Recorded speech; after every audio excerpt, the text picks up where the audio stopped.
Hey, New Beginnings family. My name is Billy, and I am so excited to be here with you on Friday morning, on Good Friday, which is the day that the greatest love story that has ever been told happened. It's the day where we see Jesus Christ paying the ultimate sacrifice on the cross for us. The night before, Jesus finds himself in the Garden of Gethsemane, where he is crying out, he is praying in agony to his Father, knowing what's about to come. He is actually sweating blood. And the reason why Jesus is in such turmoil is because he knows exactly what is about to happen. Yes, there's going to be physical pain, but what really is sending Jesus into turmoil is the fact that he knows that once he is on the cross, his mission is for the sins of the entire world to be placed on him. And in that, when it happens, he is separated from God for the first time. For the first time in eternity, Jesus is facing a time where he is not in perfect harmony and communion and intimacy with the Father and with the Holy Spirit. And that leaves him in a place of uncertainty. Jesus is omniscient, but this is something he's never experienced before, being separated from his Father.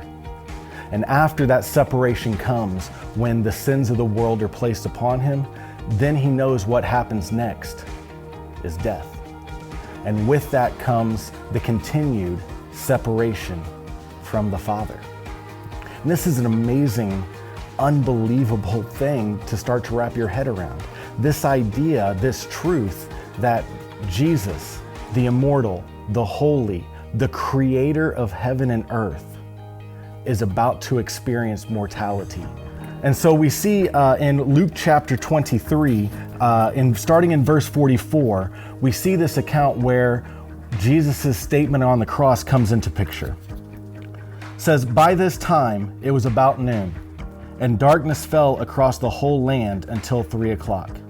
The light from the sun was gone, and suddenly the curtain in the sanctuary of the temple was torn down the middle. Then Jesus shouted, 'Father, I entrust my spirit into your hands.' And with those words, he breathed his last."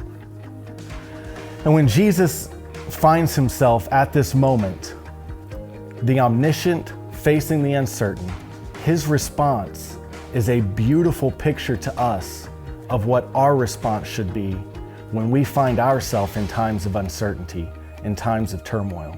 Jesus' response is, "Father, I'm putting my spirit into your hands. Father, even though there's uncertainty, I trust you." And this ends up being an absolutely beautiful picture for us as we find ourselves in a time of absolute uncertainty in our world. Uncertainty in terms of health, uncertainty in terms of job security, uncertainty in terms of the economy. There's a lot that we are currently facing, and we don't necessarily know what is right around the corner. And we also might be in a situation where we're facing uncertainty with where our spirit is, with where our eternal future rests. But you look at what Christ says, and he says, "It's into the hands of the Lord that I put my spirit." So you see a wonderful example of this in Psalms chapter 139. It says, "O Lord, you have examined my heart and know everything about me. You know when I sit down or stand up. You know my thoughts even when I'm far away. You see me when I travel and when I rest at home. You know everything that I do.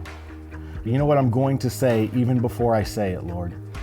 You go before me and follow me. You place your hand of blessing on my head. Such knowledge is too wonderful for me, too great for me to understand. I can never escape from your spirit. I can never get away from your presence. If I go up to heaven, you are there. And if I go down to the grave, you are there. I ride the wings of the morning, and if I dwell in the farthest oceans, even there your hand will guide me, and your strength will support me. I could ask the darkness to hide me, and the light around me to become night, but even in darkness I cannot hide from you. To the night shines as bright as the day, the darkness and the light as the same to you. You made all the delicate inner parts of my body and knit me together in my mother's womb. Thank you for making me so wonderfully complex. Your workmanship is marvelous, how well I know it. You watched me as I was being formed in the utter seclusion, as I was woven together in the dark of the womb. You saw me before I was born, and every day of my life was recorded in your book. Every moment was laid out before a single day has passed. How precious are your thoughts about me, O God. They cannot be numbered. I can't even count them. They outnumber the grains of the sand. And when I wake up, you are still with me. And we see this passage that just lays out how beautiful it is that in times of uncertainty, regardless of where we are, regardless of the circumstances, our future is not uncertain to Him, even though it might be to us. And regardless of where we find ourselves, we're on His mind. He's thinking about us. Those thoughts that He has about us are beautiful. They're precious, He says. And then He says, even if we go up into the heavens or we descend down even to the grave, He is with us. And so during this time of uncertainty, let's look back to the picture that Christ gave us while He was on the cross, as He made the statement of, Father, into your hands I entrust my spirit. And that we would do the same, that we would have the faith, the hope, and the trust to place ourselves in the hands of the Father.